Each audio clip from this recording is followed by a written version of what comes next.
Good evening. I'm Alison Verhoeven, one of the directors on Croakey's board, and I'd like to welcome you all tonight to this Croakey webinar on Peace for Health, where we'll hear from some very distinguished panel members on how a public health framing can advance understanding and action for peace.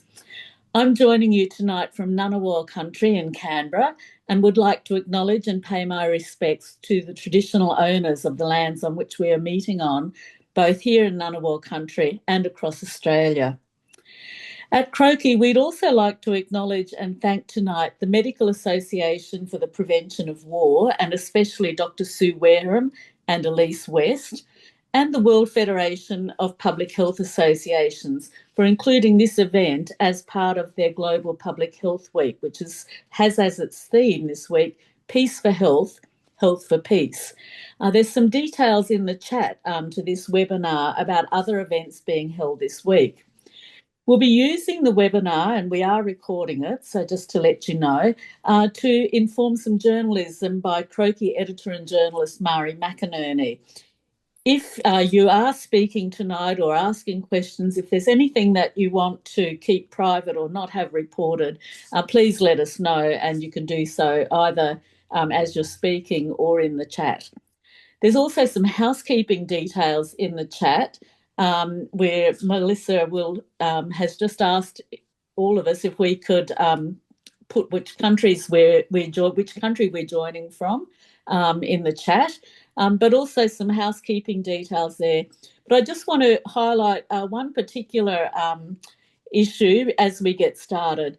Tonight's conversation is one that many of us will have strong feelings about. It will be quite an emotional conversation at times, I expect. And so I'm really asking you and inviting you all to be as kind and respectful and caring and understanding of other people's views and feelings. Because right now in our world, we all just need a little bit more kindness and respect. So let's make tonight a model for a really kind and loving discussion. Yeah. So to give some context for tonight, in May 2016, the UN Security Council passed Resolution 2286, which aimed to ensure that the provision of medical care on all sides of a conflict is protected.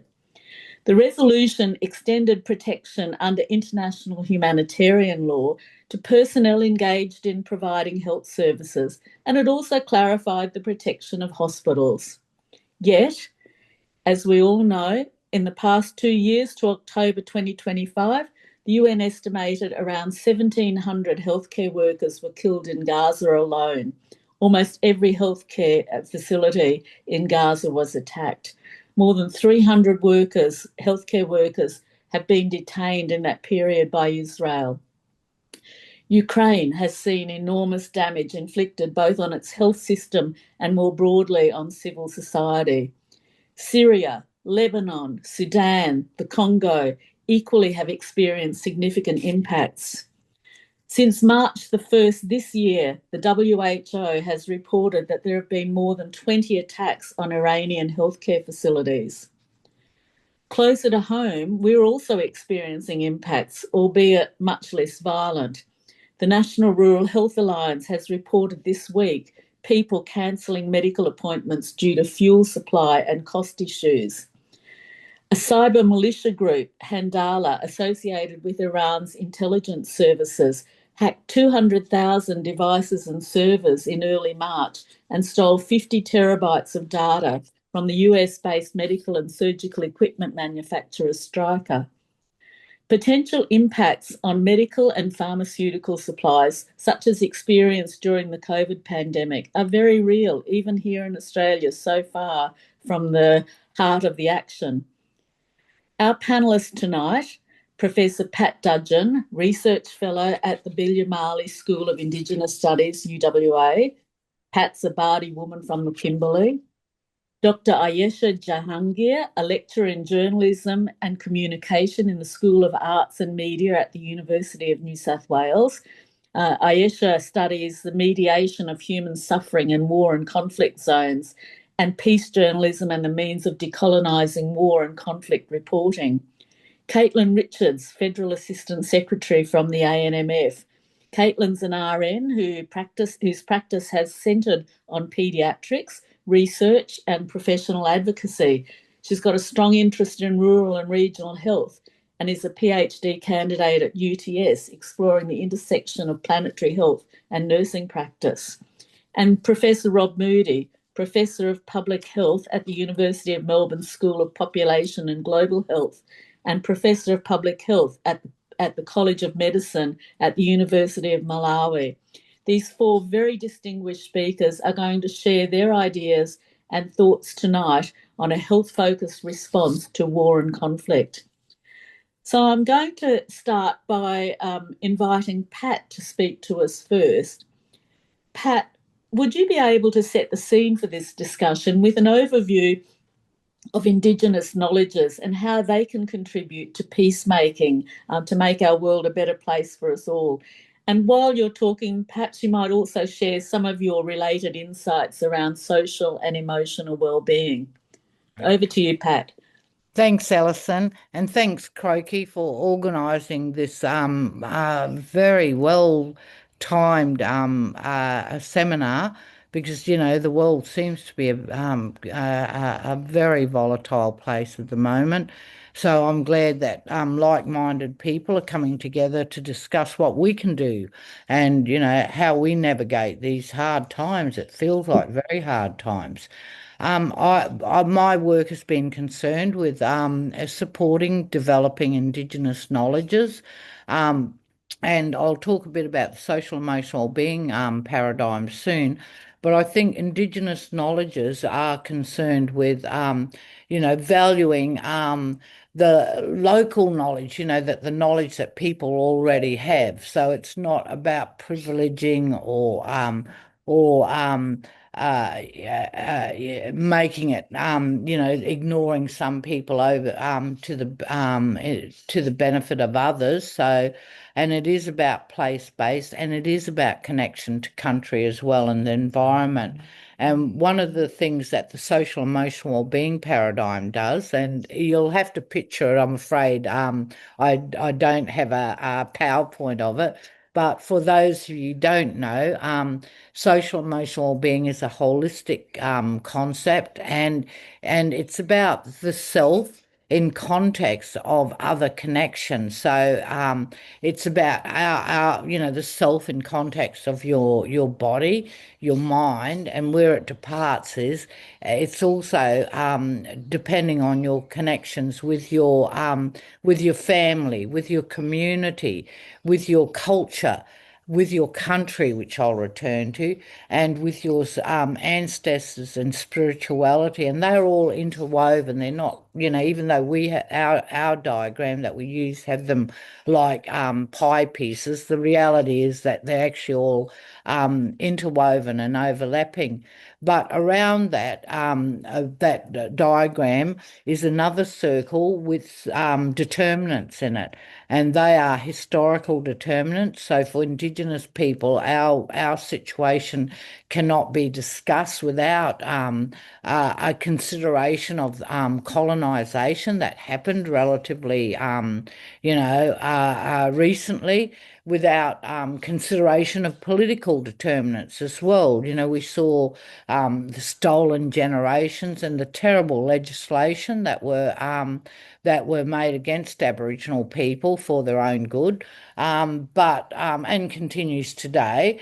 Also social determinants, which most of you would be familiar with, your employment, education, experiences of racism, and cultural determinants, which are, what Indigenous people value, their ways, how they do knowing, being, and their ways of living. So connecting back to our culture, because we believe that that part of becoming healthy and flourishing human beings is part of that journey, is connecting back to country and back to culture. So very important elements for us. In the social emotional well-being discussion, connection to country is very important. So, when you introduced me, Alison, you said Pat Dudgeon, who's from the Bardi people. I am from the Bardi people of the Kimberley. I live and work in beautiful Noongar, which is in Perth in Western Australia. But who I am and where I'm from is important, and that's what Indigenous people will ask each other. So that's part of our identity as well, but also our cultural and spiritual connections back to certain places. So that is important to us, and that connection to country is a place of healing. And for all people, not just Indigenous people, we're hardly going to go to a hotel room in the city, or most of us in any case, um, when we need to step out and regroup and recenter. We'll seek out the countryside, or the beach, or somewhere, nature. So nature is very important, and I think one of the challenges and risks for Indigenous well-being is seeing the destruction of country. So country is a living thing in its own right. It's not a commodity to be used and exploited. It is you need to move slowly and carefully. The world isn't ours to violate as we see fit. We do need to respect country, and that includes the waterways and the skies and all the fauna and flora that live upon it, and our connections to that. And I'm hoping that other presenters will speak about planetary health, because that's a very important one about us. And I think that if we get back to those fundamental elements of, caring for each other, so not only our relationships with our environment or our country, but with each other are important. I think that will bring that can contribute to peace and connection to each other, and with the goal of looking after this country, can also join us together and provide unity rather than division. So I'll leave it at that, because I'd like to come back into the conversation later, but I'll leave space for now the other speakers. Thank you very much, Pat. And look, I really appreciated you highlighting the social, the cultural, the political determinants tonight, and because those are all elements that are at risk in countries around the world, not just here in Australia. I also appreciated you commenting on nature and planetary health, and I know that some of our other speakers will talk a little bit more about that. Healthcare and the impacts of war on health is not just about people's lives being lost, but it's also about unsafe and unsanitary places in which people have to make a living and find a way to be as humans. And the last thing you said around unity and not division, such an important concept for us all to reflect on. So thank you, Pat, and we will come back to you. But right now, I'm going to pass to Ayesha. So Ayesha, can you tell us a little bit more about the work that you do as a journalist, and how you think that contributes to peacemaking, and why it's so important for us to be thinking about right now? Thank you so much for having me. I want to start by acknowledging that I'm connecting from the traditional lands of the Woolloomooloo clan, part of the Dharug and the Gurungai peoples. Today, this land falls between Sydney's Lane Cove and Parramatta Rivers, an area that was heavily impacted by the 1789 smallpox epidemic brought by the colonizer. Killing about 50 to 70% of the local Indigenous population. Some writers like Chris Warren from Croakey has also argued that this was in fact biological warfare against Aboriginal tribes who lacked immunity clearly against this foreign virus. Now, fast forward 230 something years later, the playbook of the warfare and also of colonization has not changed a bit. The unlawful and often wanton the destruction of environment continues, and modern warfare acts as a severe driver with severe consequences for public health. a University of Cambridge academic, Beryl Pong, writes about this as wartime that is not fixed to a certain period. In fact, it is plural. It's unstable temporality, and it is unevenly experienced by different people at different times. From the recent black rain that was caused by the targeted US and Israeli bombing of several fuel oil depots and refineries in Iran, to the severe mental health crisis among Ukrainians and, of course, Palestinians, the acute malnutrition that is a crisis that has in Sudan and particularly in children in Sudan and Afghanistan. What all of this tells us and has shown us is that war is, in fact, a public health crisis. And so journalism, which is my area, is not just observing that crisis with a certain critical distance or neutrality, but it can shape how we respond to it. And I think I do push a few buttons when people like me talk about journalism as evoking the public, that it is also educating and informing. There's a Norwegian peace researcher who's also they call him the pioneer of peace journalism. Juan Galtung reminds us that journalism can either overvalue violent responses or make visible alternatives that are available to counter that violence. So today, in this very short time, I do want to focus on what happens when journalism chooses the latter, which is, and especially when it comes to health. But before we talk about health, I know Pat talked about the environment and the planetary consequences, which are so significant. I would like to start with a scale. It's just a representation of what's happening around us in terms of the catastrophe of health and what is reported and what's not. In Gaza, for example, recent estimates suggest that over 75,000 people have been killed, and 80% of these are civilians. These are the official figures. We don't even know about the unofficial figures right now. As I said, these do not capture the public health crisis that is ongoing and unfolding and continues to unfold, not only in Gaza, but also in Ukraine and other parts of the world that has conflict. Because war doesn't just kill, it destroys the system that sustains life. We know that since October 2023, about 1,000 healthcare facilities have been attacked across the world in different conflicts.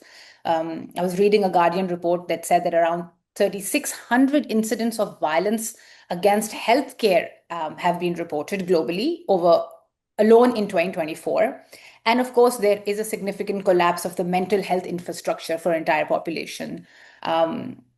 Depression and PTSD and other forms of trauma that comes with living or going through or experiencing conflict, whether you are in it, of course, that's inconceivable for someone like me or us who are thousands of miles away from where the active conflict is happening. Just by witnessing it through our media, we are also experiencing those high levels of stress and trauma. I mean, just last month, a Pakistani airstrike hit a drug rehabilitation center in Kabul, and it killed over 140 people, although official figures in Afghanistan say over 400 people who were admitted in that drug rehabilitation center were burnt alive because of the fire that was caused by the missile strike. And so some clinicians are also saying that there is no post trauma anymore.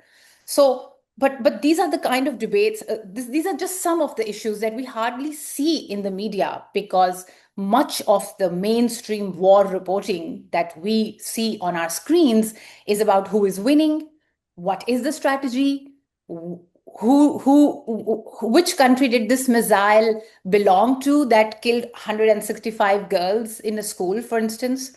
And so when journalism framing starts to center health, it starts to ask different questions, such as who is surviving and what systems have collapsed and what is the ripple effect of these systems collapsing and how long will this go on for and how long will it take to reconstruct and rehabilitate these systems to an extent where they start to function in a way where people can go back to them and they start benefiting people as needed. And of course, what kind of future is being destroyed? So peace journalism, which is a counter, in simple terminology, a counter journalistic intervention to war reporting that focuses on military gains and numbers. Peace journalism, just like wartime is fluid, we are in constant wartime. Pat mentioned that yes, we're not actively in a war zone in Australia, but we are affected by war. So we're constantly living in wartime. And so peacetime is also fluid. It's not tangible, but it's a process which happens over time. So what happens is that journalism needs to humanize harm. Children with severe malnutrition, for example, mothers giving birth without medical care, people walking miles for basic treatment. These are things that you don't see on mainstream television or social media for that matter. So what happens is they shift the story from numbers to a lived reality. So what war does to people, like American war correspondent Martha Gellhorn once insisted that journalism must show what war does to people and not just what armies are doing in that part. So this brings me to my second point, that it reveals the systems of oppression, but also the systems that are being attacked or being affected in that war. So health reporting per se is not, it's just beginning to be amalgamated with practices of peace journalism, and more particularly after COVID, is that most health reporting, particularly in war zones, is now coming under an umbrella of the overarching peace journalism. So what happens is that it shows hospitals are being targeted, not just hospitals allegedly used as weapons storage, but actual hospitals targeted, water systems collapsing, sanitation breaking down. So the dismantling of public health infrastructure is not just an event. It becomes a reality, an ongoing reality for the public. And third and finally, it expands what we mean by violence. Violence is not just bombs, as we all are witnessing it. It's hunger, it's disease, it's untreated injury, it's psychological collapse, and also ecocide, which is basically a genocide on the environment, on the planet. So because war also has environmental destructions. I was talking about the black rain that happened in Iran, which was not properly reported by mainstream media. So this Rob Nixon, who's a South African scholar, calls this slow violence, where violence is not producing dramatic images, but it is producing lasting harm. I take this concept and bring into journalism, saying if journalism does not intervene, it is also becoming party to this slow violence by not bringing these issues to the public, because journalism, whether we like it or not, shapes how we look at things, how we understand, and how we prioritize certain things or consider them as inevitable and that we cannot change anything about it. I don't know how I'm going on with time, but I think I would like to just wrap up with the theme of this year's Global Health Week, Peace for Health, Health for Peace. So journalism then is not just a peripheral to that mission. It is central to that mission, because journalism chooses to show, it shapes what we care about, it shapes what we see as urgent or inevitable, and it also shapes what we can act on. So my question that I would like to leave you all with, and something that I keep thinking about in my research, is that not just can journalism report on war ethically, but can journalism help prioritize health, dignity, and environment as the foundations of peace? Thank you. Thank you very much, Ayesha, and that's a really great challenge to leave us on too. So we've got a task as healthcare leaders, just as you have a task as a journalist, to reframe some of this narrative. So thank you very much, and we'll come back to you later with some questions. Right now, I want to pass to Caitlin Richards. Caitlin is with the Australian Nursing and Midwifery Federation. And Caitlin, I'd be very interested to hear what you're hearing from your members about wars and violence against healthcare workers. And I know you've got a campaign underway at the moment, and I hope you'll be able to tell us a little bit more about that. Thanks, Alison, and thank you so much, Aisha, for paving that way so beautifully for me to come and speak. I would just like to also just add in that I'm calling in from Tommy country in the beautiful Lutruwita, Tasmania, and I'd just like to pay my respects to the continuing custodians of the land, the Palawa Pakana. Yeah, I think it's a really great question. What we've been hearing from our members and what they've told us is that they're deeply distressed by what they're seeing. What they're seeing is happening to healthcare in conflict zones. And from our perspective at the ANMF, protecting health systems in times of crisis is deeply personal for nurses and midwives. Every day we're seeing that our members usually will care for people who've experienced trauma, who've experienced displacement, conflict, and loss. And many of them also have family, cultural, and community ties to regions affected by war and instability. So when we see health systems under attack anywhere in the world, it resonates really strongly and deeply with our profession here in Australia. Nurses and midwives are often the first people that communities turn to when crisis strikes, and they're also the last to leave. They see the impact of conflict and disaster in very real ways, the injuries, the trauma, the breakdown of trust, and the long-term consequences for families and communities. And increasingly, as Aisha has pointed out, we're seeing healthcare systems and health systems and services themselves become targets. Hospitals, maternity services, ambulances, and healthcare workers are being attacked or obstructed. And I can't overstate how deeply confronting this is for our members, because healthcare should always be a place of safety and neutrality. So when healthcare is compromised, we know that the harm is multiplying. People delay seeking care, as was pointed out. But we also see preventable conditions worsening. Maternal and childhood health outcomes deteriorate, and communities lose confidence and stability. So protecting healthcare is absolutely fundamental to protecting human dignity and public health. One of the things that we heard from members is the emotional toll.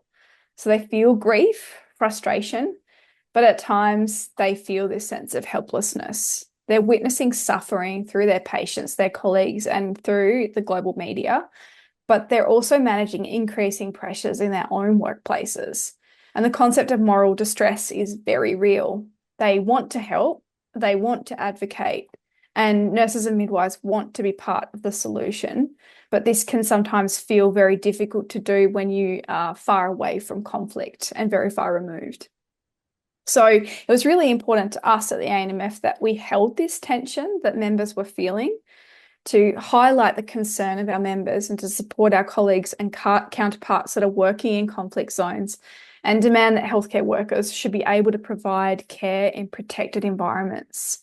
Launched in 2025, the Nurses and Midwives for Peace campaign has been a really important way to channel our distress into collective action and shared solidarity. This campaign is about connection, humanity, and a belief that healthcare should never be weaponised. The campaign was grounded in gathering first stories from nurses and midwives who've worked in conflict zones, highlighting the realities they face and the extraordinary care that they continue to provide even under the most challenging conditions. I personally had the privilege to hear a Brisbane-based Red Cross humanitarian nurse, Ruth Jebb, who spoke at our federal ANMF biennial conference last year. And her story was absolutely harrowing as someone who was deployed to a conflict zone. But the part that touched me the most, and many in the audience, was a story that she shared relaying about a child that she was looking after.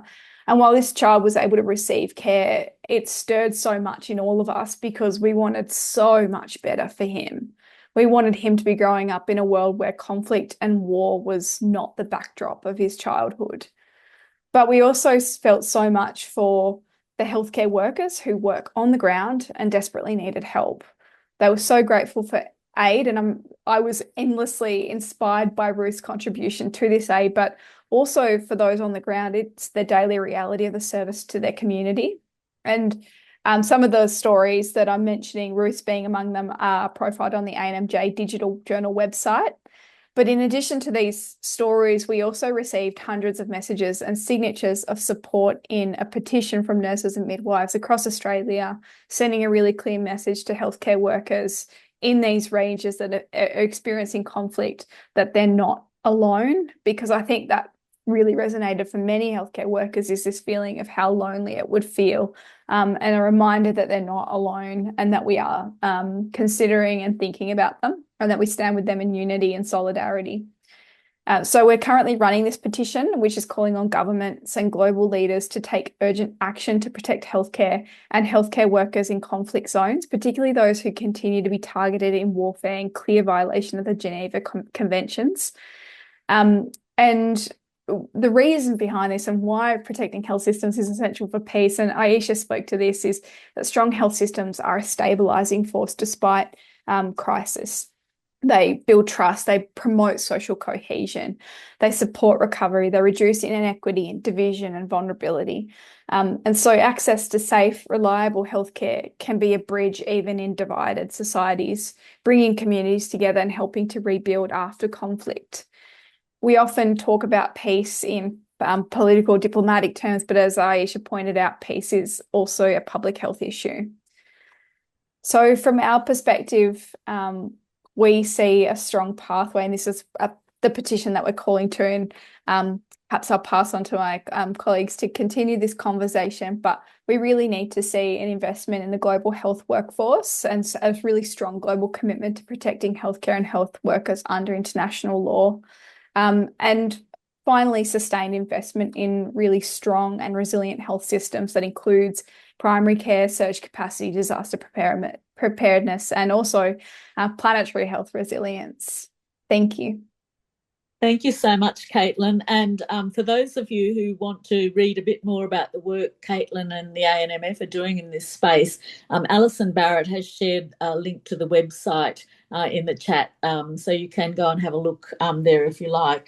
Look, I was really interested, Caitlin, in you highlighting how important you at ANMF felt that it was to channel distress into collective solidarity, to find a positive pathway from something which is so distressing and challenging. And I'd just like to pause here and ask that, hope that all of our speakers, but also all of you in the audience, just take a moment just to recenter yourself, regroup yourself a little bit.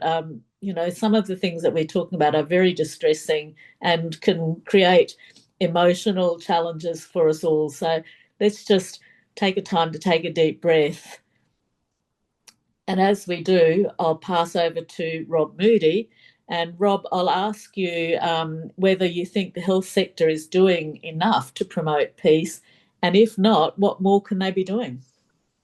Thanks, Alison, and thank you so much to the previous speakers for what I've learned already. It's a wonderful thing about doing webinars like this is how much you learn from each other, and Pat's notion of valuing local knowledge and I love walking more slowly and more carefully. I just love that. The notion of Iyengar talking about peace journalism in humanizing what happens to us in times of warfare, and Caitlin talking about this notion, which I'll come back to, about moving from stress into collective action, because that's sort of central to, I think, what we need to do in the healthcare sector. We can never do enough. I think we really need, it's about building new alliances and building new and partnering with meaning. It's building new networks. This notion of network is really important to me, both in terms of how we can advocate more strongly by virtue of working with different organisations and, in a sense, maximising our collective voice. But it's also very important for holding us up. But it's like this webinar tonight. I mean, how do we help each other as the other speakers have talked about in managing times of real emotional distress. How do we support people who have come back and working in really difficult situations? How do we talk and support and show solidarity to colleagues who are working in those really tough, awful areas? I think we have to get better at and I really take my hat off to Sue Wareham and Elise in the Medical Association for the Prevention of War. This notion of you have to advocate as though everybody is listening, and not be afraid of trying to be the loudest voice in the room, because we are fighting against very, very loud noises. The sort of asymmetry in global power has become extraordinary. So where is power? Two of the biggest issues that we have to deal with are both inequity and huge power asymmetries and conflict. And yet we know that peace is a fundamental part of the Ottawa Charter for Health Promotion. It's also the Sustainable Development Goal number 16. It's all about peace being absolutely fundamental to sustainable development. So how do we sort of put those together? I think it's incredibly important. We have to make friends with good power. Power and influence and money actually is what Ayesha is talking about when she's talking about the creation of sort of completely unbalanced media, where we have one of the most important drivers of war is the weapons industry, and they can manage a sort of form of constant propaganda. We see this in our own Australian War Memorial, where they're trying to get to school children to teach them that having big weapons is a really good thing. And it's a question of being able to challenge that at every particular opportunity. So, we have to work, I think, really look at where investment happens, where shareholder activism can work. We have the Quit Nukes, which is all about trying to get our own superannuation funds out of funding nuclear weapons. Quite extraordinary that health super funds are actually funding and investing in nuclear weapons. I mean, really, really odd. We have to get, as I mentioned before, access to power and resources. We have to find people that are good with resources. We can't sort of stay on the outside. We have to aim for multipartisan support. We have to, I think, develop in the healthcare sector actually much greater fluency in the notion of economics and finance, because that's the fundamental language of power of politics. And I think coming back to this issue of how we in the healthcare sector and in public health, we need to teach each other leadership skills that are really important, that will really help to put science and evidence and gets that put into practice, so that we're leading with fairness, we're really advocating for fairness. We're constantly pushing the boundaries, but we're constantly trying to pull us together. Small groups cannot do this alone. We have to work out how to build much stronger alliances, and that's wonderful what the ANMF's doing. It's just fascinating to hear this notion of peace journalism. We need to work much more strongly, I think, with journalists across the board. And I want to take my hat off to Croakey for the work they've done for so long, and make sure that anybody on the call actually helps to donate to Croakey. Keep it alive and very well. And on that note, I'll close. But I just want to thank you, Croakey, for putting this on. Thank you very much, Rob. And look, I think what we at Croakey really want to do is to build the types of coalitions that you're talking about. We are all stronger when we work together and we bring the different strengths and different perspectives to such a complex issue. I really liked the one takeaway line you said, making friends with those in good power. That's really important, but also developing greater fluency in economics, in finance, being able to speak the language that those who have such strong power in the world speak. It's not just the War Memorial in Canberra that's imparting this message about weapons manufacturers. You only have to drive into Canberra Airport. You don't even get into the airport before you see the weapons manufacturer billboard outside the airport. And while you're waiting to collect your baggage off the baggage carousel, every MP who comes to Canberra, every public servant who collects their baggage sees, Lockheed Martin, they see other, Thales and other weapons manufacturers advertising their wares there. Not to forget also the gas industries there as well. So all of the good ones, but there's no health leaders there advertising on the billboards there. Maybe we should be speaking to the Snow Foundation, who own Canberra Airport, to get a public health message happening there. Thank you very much for highlighting that, and thank you to all our speakers.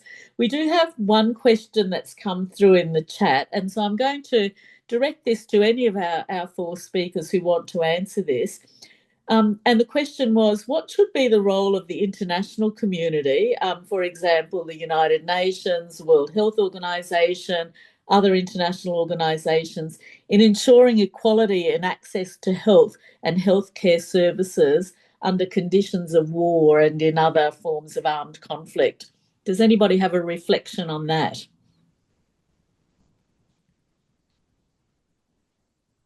Rob, over to you. Well, I can start anyway. Just having worked with a number of the organisations anyway. One of the problems at the moment is the fact that the huge undermining of the international system as it stands. The UN is finding it incredibly hard to run in New York in a country with a leader that's really marginalised and trying to push it to the side. You've got the Security Council that's completely working against each other. It's so the architecture that was designed post World War II is really not working now, and that makes it really hard. And that's why you see a lot of these literally heroes in the within the international system fighting for equity and equality, and fighting against the notion of war. They have to push as hard as they can, yet they're constantly being threatened by the funders as well. And what's happening in the international development space is not only USAID's pulled their money out, but most of the European donors have really decreased the amount that they put into international aid because they're putting it into defence. So it's making it really hard. So life is that much tougher. And I think if you know anybody in those systems, support them. Get behind them, help them bring it up to their bosses. But and support anybody who's really stepping out, because it's really tough. They'll be worried about their jobs, but they'll be worried about the outcomes of what they're talking about. So we need to support them. Thank you, Rob. Do any of our other panelists want to comment on that? No, that's good. Well, I'll pass over. I'm going to ask Ayesha a question.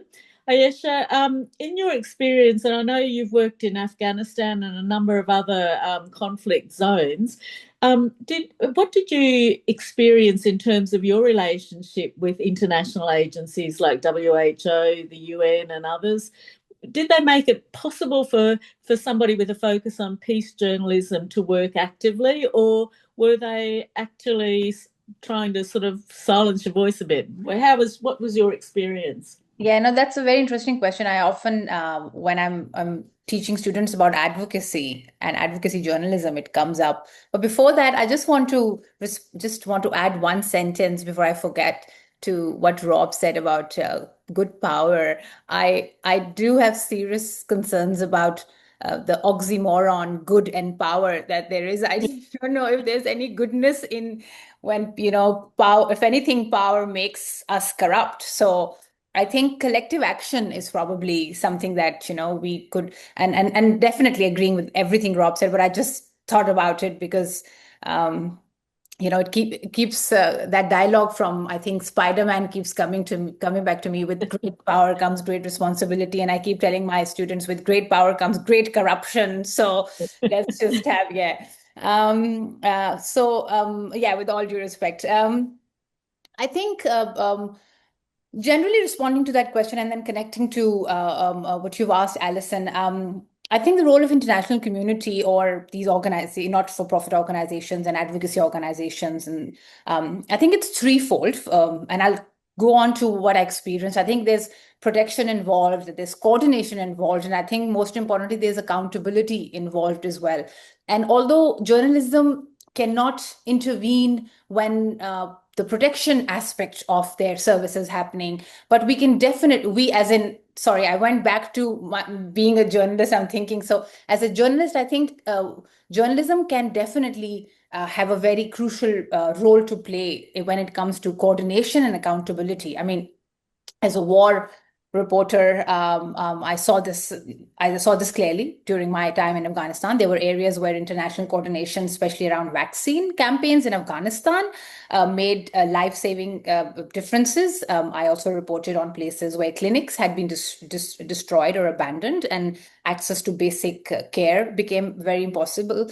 But also, I think there was this, in some parts of Pakistan, northwestern Pakistan and Afghanistan, there was also this resistance to vaccination, which was considered as a Western conspiracy. And I know that there's so much that's coming out of that now. Also, it becomes very difficult. So I think peace at that time, peace journalism was not a very mainstream idea. So we did not work around saying that we were doing peace journalism. It was more human rights journalism or humanitarian journalism and that sorts of aspects. So I think access is something that we could get a lot of access if we had connections within these groups to areas where we weren't able to go. So I think the strength that I experience of this non-for-profit or these groups, organizations and journalism lies in collaboration, not just speaking with one voice, but I think in holding the same reality up to different forms of truth-telling. Yeah. Thank you, Ayesha. That's really useful. And while we're on different forms of truth-telling, I've got a question for Pat. So, Pat, you highlighted the importance of Indigenous knowledges for supporting relationships and unity. How do you think decolonising practices and truth-telling contribute to peacemaking? Look, I think a lot of the unrest and conflict is based on, a lack of truth and a lack of information, which really alarms me, to tell you the truth, about how people are not getting informed properly about the issues that are happening both within our own country and globally. So decolonising approaches are about recognising power, unfair power imbalances and oppressive behaviours, ways of being that have been taken for granted. So no one's challenged them previously. And it's unpacking those power dynamics and what's happening in society and putting a different lens on it, as well as that challenging the Western hegemony, as they put it. As well as that, it's a process of empowering those who are oppressed and marginalised. So I think, again, we need to be there for others and to support them in their aspirations, their safety. So I think that a decolonising approach is a critical approach, and it does look at the world with critical eyes and recognises oppression and power imbalance. So I think that it brings a lot to the discourse. Thank you very much, Pat. And look, connecting that then with the type of work that you're doing at the ANMF, Caitlin. One of the descriptions I saw in the chat was around how we mobilise positive collective action, and clearly that's something that you're doing with the kind of work you're doing around the campaign to support healthcare workers who are impacted by war and conflict. But also there's been a couple of other questions in the chat around the role that individuals can play and how they can better activate the sort of conversation around healthcare access, healthcare equity in a political sense. So you're at the pointy end of that sort of political campaigning. Have you got any thoughts on what individuals can do, as well as the kind of, put more positive collective action that you're also taking at ANMF? Yeah, great. And I'll do my best to collect all of the little threads of that question. Sorry. No, it's great. I think storytelling is a really important part in this, and just also noting Lisa's question in the chat there, just around, how do we localize it? And I think really coming back to making it real for people is when we share those stories, moving away from these abstract ideas and talking about what conflict actually does to health, closed clinics, disrupted care, unsafe conditions, and people being cut off from services where they need them.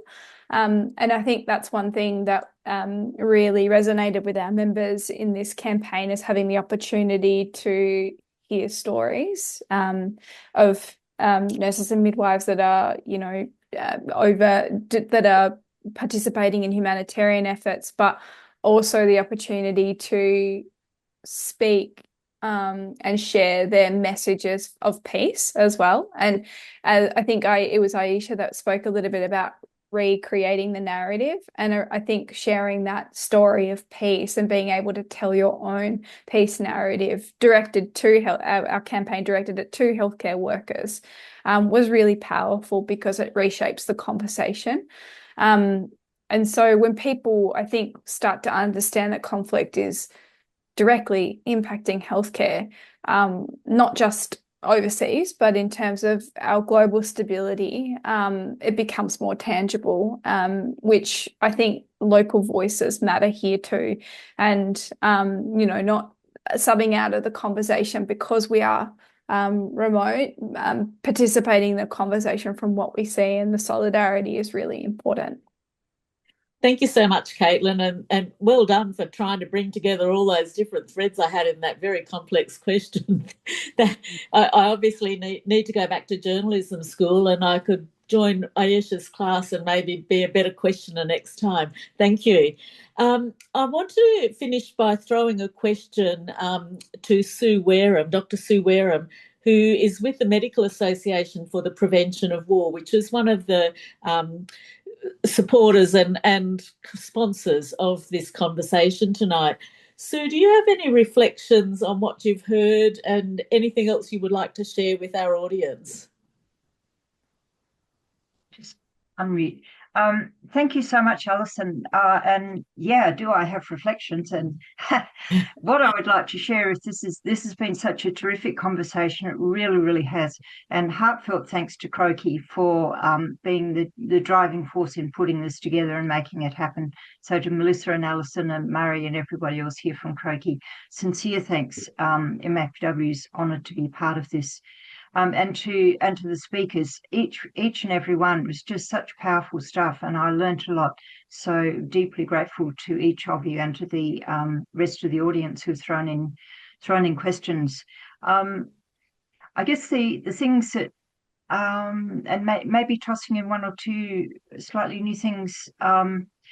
We need to. I think we need to keep talking. We need to get health workers talking about peace and the need for peace more than we do at the moment, because sometimes it's seen as a big thing that we have no control over. But I think if health workers increasingly start talking about the need for peace as a fundamental requirement for health, then that's going to help. And making sure that we don't let decision makers get away with sentimental nonsense about peace and going on with war-making agendas. I think that's really important, that we put forward concrete questions, important questions. For example, our governments talk about wanting peace. Well, if they're wanting peace, why aren't they funding peace research, peace journalism, all of these things that are going to help, more diplomacy, et cetera, et cetera? Why are they giving priority funding to war making? And also, when we've got healthcare systems in this country where workers are struggling to keep going because they are so underfunded right across the board, and yet that is not given the same priority that war making is given. And I think one really useful thing is for us to use the word security more. Because the government goes on and on about security, meaning, we've got to have the biggest military and that'll make us secure. But I think if we keep putting out the notion that, well, what really does make people, even in this country, secure? And it's actually having timely access to the best healthcare available, best education available for everybody. And it's also knowing that our planet is on a good trajectory, and we're doing everything we can to combat climate degradation and look after our environment. These are the things that really make people feel secure. So I think using that word security is helpful. And we all, please stop me if I'm going on too long, Alison, but I'll give you another 30 seconds, Sue. Okay, yeah, I'm sorry. Yeah, there's so much to say. I think we all recognise that this is really, really hard work. And I think even if we do nothing else at this difficult time, other than maintaining this solidarity, which gatherings like this help to create, maintaining that solidarity is super important. And this event has been really good for that. So thank you all. Thank you, Sue, and thank you very much to MAPW for their support for this event tonight. I'm going to pass over to Pat, who's had her hand up and ready to add something. Yeah, just another thing. Look, I wholeheartedly agree with all our speakers, and I think there's been fabulous and practical insights, which I think are really important. But I think too that we probably should be checking our own backyards as well, and seeing that that our passion for peace and equity and justice is reflected in our own country. So, when we were talking about some of the hard issues, I was thinking, gosh, a lot of Indigenous communities are facing similar situations. So I just ask everyone to, we need to support peace and equity and justice, but also do have a look in our own countries to see what we can do to make a change here too, because people didn't ask to be the way they are. It has happened as a consequence of colonisation. We know that. So as well, and we can do both things together. They're not mutually exclusive. We can ensure that we have justice and a place for all of us within our countries, and also put our efforts into bringing, doing what we can to bring about peace and justice in the globe. Thank you very much for those wise words, Pat, and also for the optimism in them that we actually all can play a role. Rob, you've got your hand up, and then I'm going to pass from you to Ayesha and then to Caitlin for very final words, because we've only got a few minutes left. Lovely. No, I'll be very quick. I mean, I just want to make the comment about we're just starting to teach this. And at Melbourne Uni, but it's been, why haven't we been teaching this for the last 20 years, really, around global conflict, peace, and health? And now we seem to be getting some interest in it, which is good, but it should become a fundamental part of the health profession teaching. Thanks, Rob, and glad you're leading the way there at Melbourne Uni with that work. Ayesha, you want to add something at the end? I'll just end with the fact that peace journalism and a framing towards peace disrupts the timeline of war. Instead of saying it started, this is how it's unfolding, this is how it's ending, or a ceasefire, it actually takes us back to centuries back, like Pat was mentioning about the genocide of the Indigenous people on their land, to what the future can look like and should look like. Yeah. Fantastic. Thank you, Ayesha. And Caitlin, a last word from you. Yeah, thanks, Pat, for that reminder there at the end. So important. And I will keep very brief because I'm a nurse and I keep to time, just that our voice really does matter, and that peace is not separate from health. Thank you so much. And look, what a great way to end the discussion. Peace is not separate from health. I just want to thank all of our speakers who've been absolutely fabulous tonight, for all of you who've taken part and for all of the insightful comments that I've seen through the chat too. And I'm sorry I haven't been able to share all of them or attribute all of them to you, but we are keeping the chat, and we will use this to inform the story that Marie is going to write for us, and will come out in Croakey fairly shortly. You can join in and see what we're doing on Croakey by subscribing to the Croakey newsletter. You can use our Croakey conference news service, our professional services, and help support us in that way. And also, you might want to share with your colleagues how fabulous we are, because in the first week of May, we're having our annual crowdfunding round, and we'd love for people to support us and join in and get in behind us. I want to finish off tonight just by reminding us all, it is a difficult discussion. It is a challenging time for us all emotionally and psychologically, as we try to make sense of the crazy world in which we're being dragged into, and which seems to get a little bit crazier. Every morning I wake up and I pick up the newspaper, I turn on the news, and it gets somewhat crazier than it was the day before. Please take care of yourselves, take care of the people you love, and thank you all for heeding my message at the beginning for a kind and respectful conversation. It was a lovely conversation. Thank you very much for sharing the evening with me. Good night.